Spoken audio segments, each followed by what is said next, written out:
আসসালামু আলাইকুম।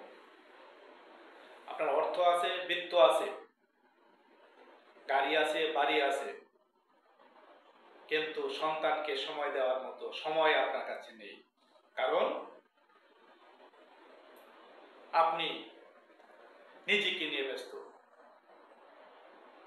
আপনার মেয়ে ছেলে স্কুল বা কলেজে যাচ্ছে, ড্রাইভারের সাথে পাঠাচ্ছেন, ড্রাইভার নিয়ে যাচ্ছে। আপনার সন্তান কি করছে?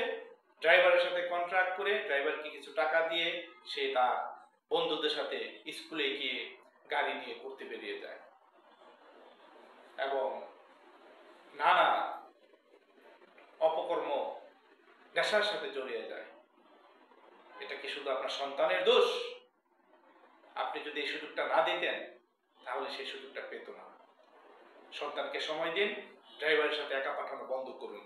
ধন্যবাদ।